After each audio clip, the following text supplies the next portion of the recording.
We're having some fun today. So, in case you missed it, I want to kind of toss this to you. We've been in the middle of a series called Do Something Great.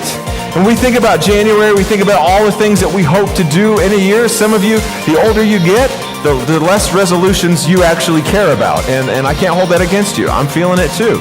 But we all want to do something great in our lives. And just as we realize today, God has done something great through this church, and a church is its people. And we know that God has so much more in store for us as a church than we could possibly even imagine.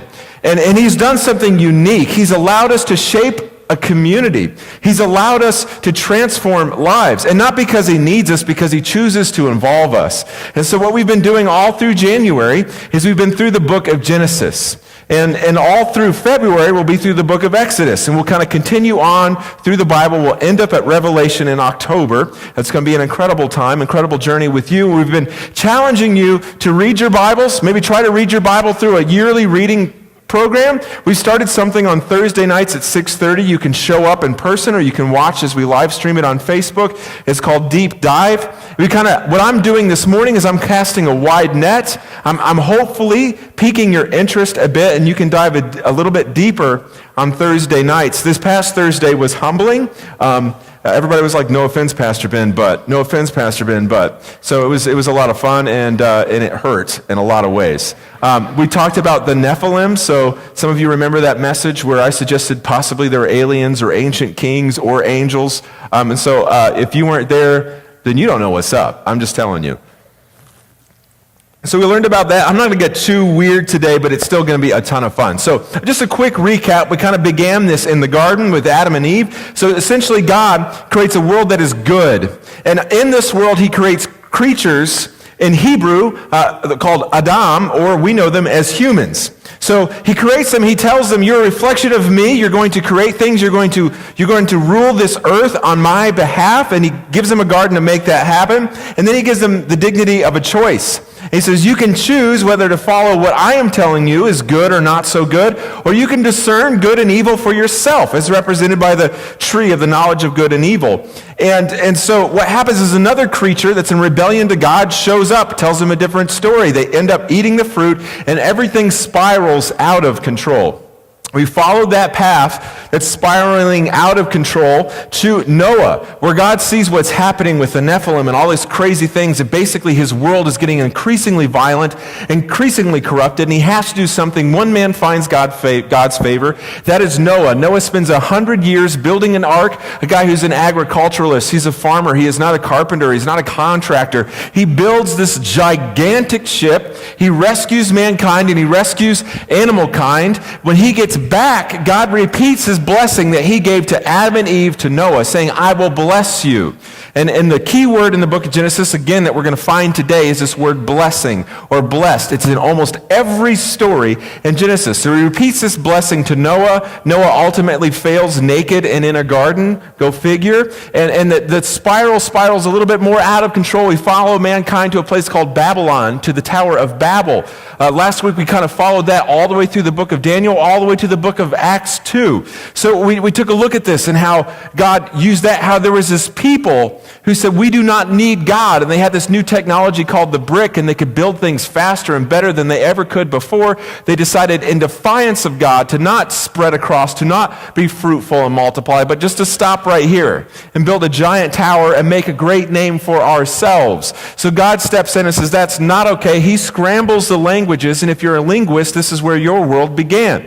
All the languages are scattered, and what happens from this moment, we're going to find today, is that the book kind of hinges after chapter 11, and instead of God kind of following humanity, He begins to follow one family. So after Babel is scrambled, He finds this no-name man named Abraham. And he follows Abraham, and he talks to Abraham. He tells Abraham, "I need you to go to the land of Canaan. This is going to be your land." And then He gives Abraham a blessing. He has Abraham look at the stars, and He says, "As many stars as there are, as many grains of sand as there are, that so will be your descendants." The problem is Abraham grows up. He doesn't have a son. He's hundreds years of age, and they kind of try to usurp God's plan for having a child. And Abraham's wife, Sarah, says, why don't you sleep with the maidservant, and that way you'll have a child. So he does, and things get messy. That maidservant's child ends up to begin a whole nother nation. But then God finally, in 100 years of age, gives him a son named Isaac. And God decides to test Abraham's faith. Crazy story where he asks Abraham to sacrifice Isaac. And from this side, it looks kind of weird. It looks kind of creepy. Why would God ask somebody to kill their own son? Most scholars believe that Isaac was anywhere from the age of 13 to 33. I don't know why they picked that year, but 13 to 33. And so Abraham is hundreds of years old. Isaac could easily have just touched his dad's hip and crushed it. Instead, he's obedient. He follows his dad to the bottom of a mountain. They have wood on a donkey. They get to the bottom of the mountain. Abraham takes the wood off the donkey, places it on his son's back. Why would you do that? Just take the donkey up the mountain. Instead, his son is carrying this pile of wood that he's about to be sacrificed on up a mountain, which is a glimpse towards Jesus in the future, where Jesus has a cross on his back where he's climbing up a mountain. He goes up a mountain. The angel of the Lord appears and says, Abraham, you do not have to sacrifice your son. And they saw a ram, not the lamb, that Abraham essentially promised Isaac they would find up there. And you can imagine Isaac as this 13-year-old to 33-year-old man willfully laying himself down on an altar instead of beating the junk out of his dad. And so from here, Isaac gets married. Isaac has kind of the same thing going on with his spouse, with his wife, and they pray for a child, and behold, Isaac's wife, Rebekah, is pregnant with twins. She's pregnant with twins, and her morning sickness is redonkulous. It's out of control. It feels like these babies are trying to kill each other. So much so that she actually cries out to the Lord and says, what is going on up in here? And God responds in Genesis 25:23. He says, and the Lord said to her, 2 nations are in your womb, and 2 peoples from within you shall be divided. The one shall be stronger than the other. The older shall serve the younger. So God's telling him, God's basically prophesied. It's going to be a long day, I'm just telling you. You're all sick now, you got the flu. I'm just kidding, it's not the flu. Calm down. So God's basically prophesying that these children are going to grow up to be great. They're going to have great influence. They're going to be nations, and the younger is going to serve the Lord over the older. And the reason why we know that Rebekah didn't just kind of hold this to herself, and she wasn't like, hey, this is just mine, I'm not going to give it to anybody, it's because we're reading about it. So obviously she had to tell somebody. It got written down. Moses wrote it down in the book of Genesis. And so this is happening. Sure enough, she gives birth, and the first child to be birthed is Esau. And the reason why they call Esau is because he was born extremely hairy. And so they gave him the name Esau, which is why we don't name anybody Esau today. And you're like, my husband, he should have been named Esau. Let me just tell you. Right? So he's extremely hairy. They called him Esau. But as Esau is coming out of the womb, the other child is grabbing him by the heel. And they call this child Jacob. And many of you have maybe heard, but we're going to find out later in this story, all the meanings of this name Jacob. So he's grabbing him by the heel. They call him Jacob. And Jacob, it's a weird word. I had to look it up. It means supplant. Supplant means to usurp, means to trip up, means to deceive, means to lie, means to manipulate. And so that's the name they gave this younger child. And let me just tell you, these names, when you hear a name in the Old Testament, it absolutely drips with purpose. It explains the circumstances of this child's birth. In some ways, when you speak that name to that child, what you're essentially doing is speaking to their destiny. A name means so much. For me, my name is Benjamin. I'm not sure if I ever told this story before, but my name is Benjamin. And if someone's here named Benjamin, you know what the name Benjamin means? It means son of the right hand.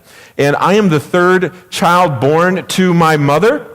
And in an apartment in Greenwood, Indiana, my mom wakes up in the middle of the night, wakes my dad up and says, hey, the baby's coming. And so I am born in an apartment in less than about 2 minutes. And my dad catches me in his right hand, and the fire department comes in. They take care of the rest. He's able to cut the umbilical cord, and so they call me Benjamin, son of the right hand.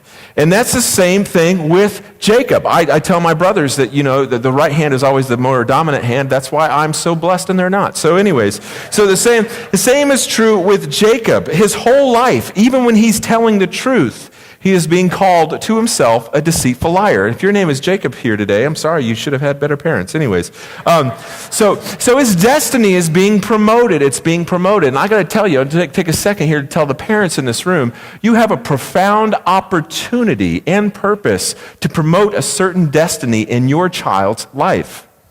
When I got to visit with Connor's family in the hospital, you can imagine how excruciating that was. And his mom, Cindy, is looking at me and she's saying, everybody tells me, just in this moment, think about the things that you wished you would have told him. And she said, I got to tell you, I told him everything I wanted to tell him. I have no regrets. If you know Cindy, you know that's absolutely true. That she told him everything. That she told him, I love you so much that it hurts me sometimes. She called him a jerk when he was a jerk. And so she spoke into his destiny. And I got to be honest with you, Connor's one of the greatest young men I've ever been around. And so I know that made an absolute difference in his life. And as parents, we have that same opportunity to speak destiny into our children. And some of you, what you heard in your home or outside your home, what you heard by maybe even the people that you call your friends is that you're a quitter. What you've heard by some people is that you just don't make wise decisions. What you've heard from some people is that you're not smart. You're not. And so you're never going to graduate college. You're never going to get the GPA that you need. And some of you have been called good for nothing in your life. And so that's why no wonder that we've become obsessed with branding in this day and age. Whenever I post something on the grams and somebody likes my photo, it's like Sweet Life 55. I'm like, who is this person? I don't know who this is. And so I got to click it and I go through your photos and I'm like, oh, just last week you were like, idon'tgiveacarebear.com or something like that. And so we change our names. We apply filters to who we are. We don't let the world see us for who we are. We try to determine how people are going to view us by our screen names. And it's just become essentially branding. We're trying to change the name of who we are. And we all know that sometimes that just doesn't work. And so Jacob quickly lives up to his name. In Genesis 25, starting in verse 29, he says, once when Jacob was cooking stew, Esau came in from the field and was exhausted. And Esau said to Jacob, let me eat some meat of that red stew, for I am exhausted. Therefore his name was called Edom. Jacob said, sell me your birthright now. Esau said, I'm about to die. Of what use is a birthright to me?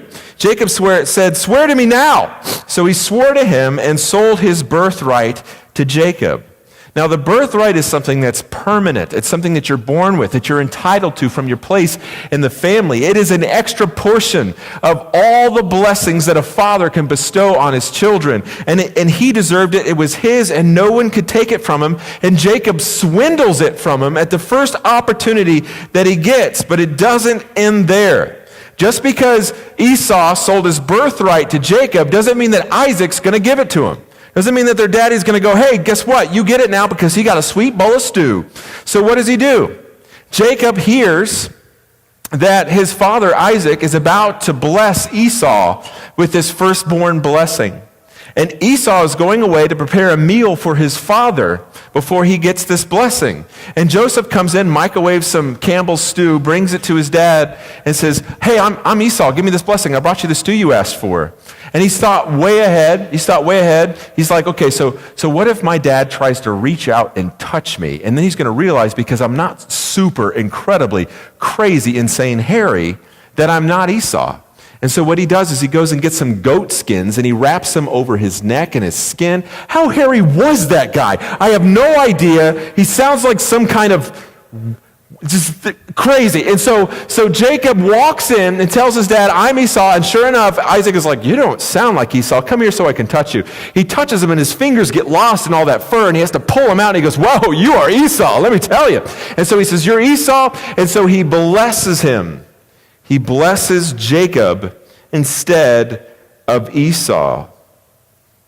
And crazy things happen in verse 27, or chapter 27, starting in verse 30. It says, as soon as Isaac had finished blessing Jacob, when Jacob had scarcely gone out from the presence of Isaac, his father Esau, his brother, came in from his hunting. He also prepared delicious food and brought it to his father. And he said to his father, let my father arise and eat of his son's game, that you may bless me. His father Isaac said to him, who are you? He answered, I am your son, your firstborn Esau. Then Isaac trembled very violently and said, who was it then that hunted game and brought it to me and ate it all before you came? And I have blessed him. Yes, it was a good blessing, and he shall be blessed. As soon as Esau heard the words of his father, he cried out with an exceedingly great and bitter cry and said to his father, bless me. You can imagine tears in his eyes. Even me also, O my father. But he said, your brother came deceitfully and has taken away your blessing. Esau said to him, is he not rightly named Jacob? Do we not rightly call him deceiver? Do we not rightly call him liar? For he has cheated me. These 2 times he took away my birthright, and behold, now he has taken away my blessing. Then he said, have you not reserved a blessing for me? With tears in his eyes, Isaac answered and said to Esau, behold, I have made him lord over you, and all his brothers I have given to him for servants. And with grain and wine I have sustained him. What then can I do for you, my son? Esau said to his father, have you but one blessing, my father? Bless me, even me also, O my father. And Esau lifted up his voice and wept. And of course, Jacob has heard what's just gone down, and Jacob goes on the run from his own hairy, ridiculously hairy brother. And he's running from him. And he's hiding from him. And he ends up beginning a life of his own. See, from the womb, these two are fighting for their destiny. From the womb. And the beef that I have with Jacob is that Jacob doesn't trust that God's going to make this happen and instead swindles his way through it. The means does not justify the ends. The ends does not justify the means. And so he swindles and he lies and he says, because God has blessed me, because God, and you're just giving God a bad name. Just giving God a bad name because like so many of us, he doesn't trust God. And he bribes, he manipulates, he works his own strengths. A couple weeks ago, Malik and I got to go to Florida. We were hanging out with a couple, and the man in the couple goes for a walk on the beach. The woman, for some reason, is freaking out and texts him and is like, hey, we're leaving now. Where are you? And so sure enough, you can see him off in the distance running back up to the towel. And he gets there, and he's like, okay, I'm sorry, I'm late. Where are we going? She's like, we're not going anywhere. I just wanted you to come back. And so he's like, well, that's a lie. Why would you lie to me? And she's like, I am not a liar. And I said, well, you did kind of manipulate him. And she says, manipulate. That's a word I like. I like that word. And many of us are there. Many of us are like, what's the smallest thing I can do to get my way? What's the smallest thing I can do to get my blessing? And let me just tell you, God is so much bigger than that. God is so much bigger than the small manipulations that you want to put in place. We need to stop and take a break and say, how much do I really trust God? Because God's plan cannot be stopped. And some of us we're just throwing shade so we can get a leg up. Every opportunity we get, we're spreading rumors about somebody else so people will think better of me. Every opportunity we get, we're tearing people down so we look higher. Instead of building people up and realizing that the only thing that we'll have to show for ourselves at this life is the people that we've built and the things that we've given away. Instead, we're hoarding it and we're tearing people down. And that's what Jacob is going to learn, that God cannot be stopped. And Jacob's journey to find safety, he has this interesting dream. Many of you have heard the story of Jacob's ladder. He falls asleep, and when he's sleeping, he has this dream of angels ascending and descending from heaven. And then it says in Genesis 28, starting in verse 13, and behold, the Lord stood above it all and said, I am the Lord, the God of Abraham, your father, and the God of Isaac. The land on which you lie I will give to you and to your offspring. Your offspring shall be like the dust of the earth, and shall spread abroad to the west and to the east, and to the north and to the south. And in you, your offspring, shall all the families of the earth be blessed. Behold, I am with you and will keep you wherever you go, and will bring you back to this land, for I will not leave you until I have done what I have promised you.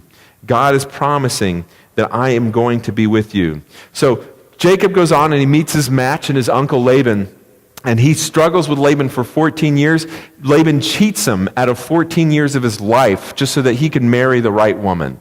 And so he marries this woman that he's been really wanting to marry after being cheated for 14 years. He stays 6 more years with his uncle Laban because God is blessing Jacob. Jacob and his uncle become very prosperous. Things go crazy. They've got all the kinds of sports cars. They got houses all over the world. They've got yachts. He is filthy rich. His family is huge. He's got everything he could ever want. But sure enough, Laban's sons, Jacob's cousins, go up to Laban and be like, I think that man is cheating you. Jacob wasn't cheating him, but Laban, who's kind of a crooked guy, was like, yeah, I think you're right. And so Jacob realizes that his cousins are going to kill him, and God goes up to Jacob and says, I think it's time to go home, Jacob.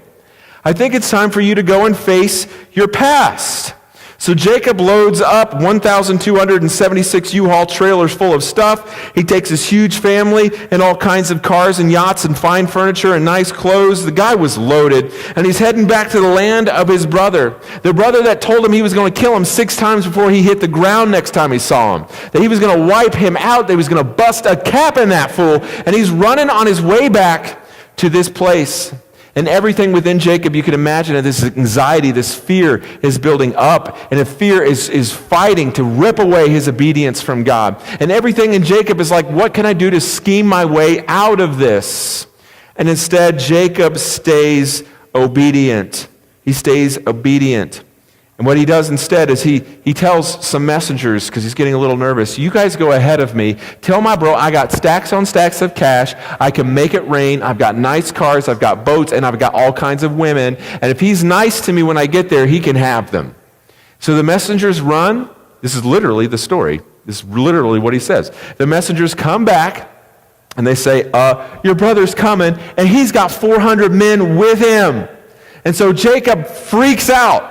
And what he does is he sins, he breaks up his family. I guess like in the people he loves the least go first, and the people he loves the most go last. He breaks them up with all of his stuff, and he sends them across this river. And you can imagine crossing this river if you're Jacob's family. You've got sheep on your head as you're crossing this river, trying to keep them alive. You've got oxen, you've got all these things. You've got all of the U-Hauls of junk going across this river, and he sends them ahead of him. And not because he was a coward, not because he was trying to send out a human shield ahead of him, and we're going to find that out, that he's not a coward. He's sending them ahead of him, and you can imagine, this is what happens. It says this in Genesis 32:22, that same night he arose and took 2 wives and 2 female servants and 11 children and crossed the ford of Jabbok. He took them and sent them across the stream and everything else that he had, and Jacob was left alone. He did this because he had some junk to figure out. Like so many of us, sometimes it's hard to be left alone. And here's Jacob standing alone on the other side of a river, and everything that he's ever used to sing him a lullaby at night, everything that he's ever used to drown the pain, is now parading itself on the other side of the river.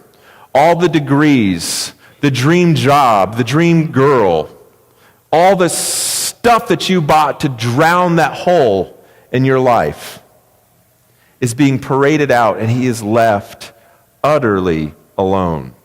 Your best friends can be there for you. Your life group can support you, but there are some things that you need to work out alone. He is utterly alone with the abortion. He's utterly alone with the teen pregnancy. He's utterly alone with the failed marriages in the past. He's utterly alone with the fraud. He's utterly alone with the cheating. He's utterly alone with the divorce. He's utterly alone with the lies, the deception, and he's forced to face it. So my question to you is, each of us in our lives have an Esau in our life. What is your Esau? When you are utterly alone, what is that thing that comes to mind, that one thing that you are allowing you to be robbed of your destiny, that one thing in your life that you're allowing yourself to doubt God's promise because it exists. It exists. And God is so profound in Jacob's life. And he promises to be with us, and he is with Jacob in an extremely profound way. It says this, "And Jacob was left alone, and a man wrestled with him until the breaking of the day.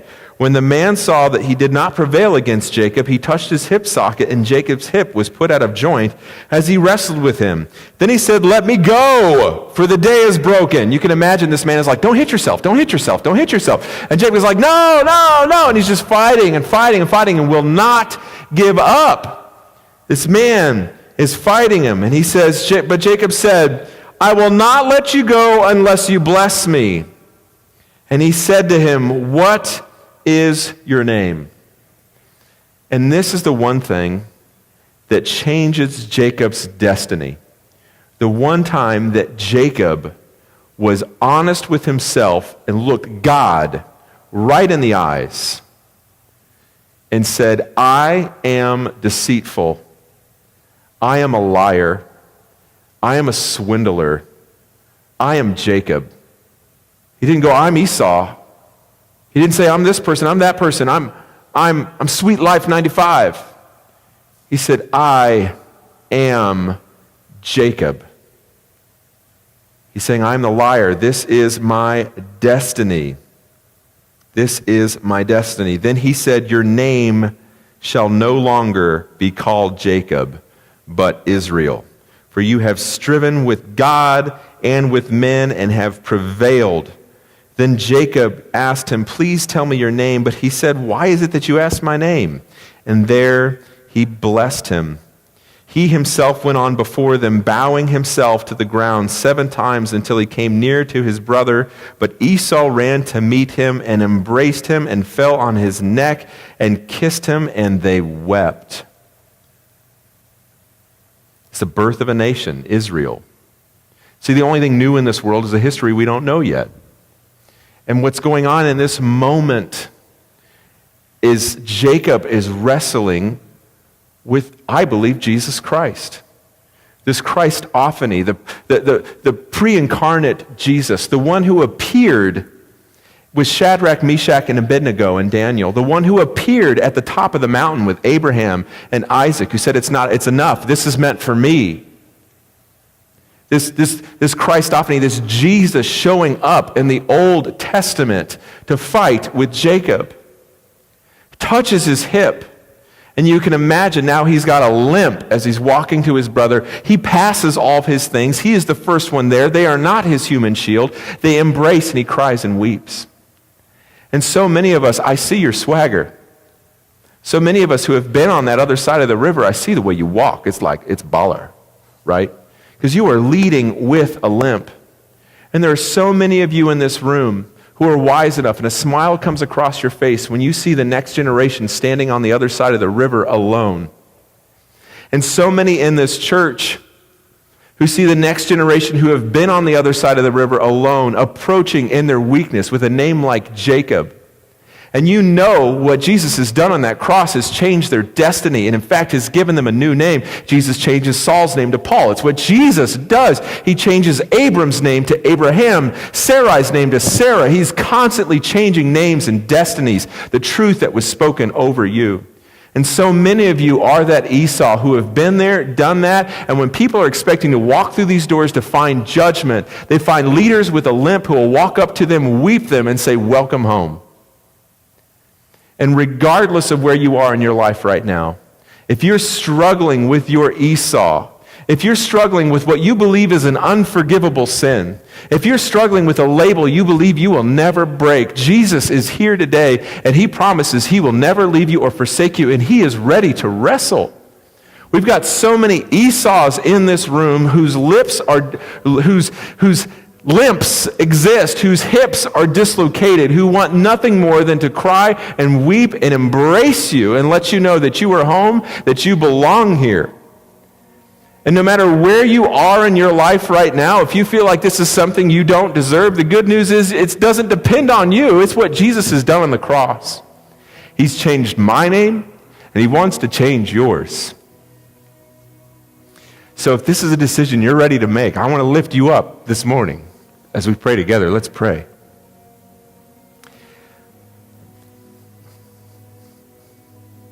Father, in this moment, I want to lift up everybody in this room who's been on the other side of that river, who today thought that they were facing an army of 400 people who are ready to condemn them, to tell them they don't belong here, to tell them that their life doesn't matter, yet instead are embraced, who are wept over, instead are told that they are home. I pray in this moment, Lord, that you would do what you do, that you would change so many names, and with these names that you would write them in the Lamb's book of life. Lord, I pray for everyone in this room who's ready to begin this journey with you. I pray right now that you would reveal to them your mysteries.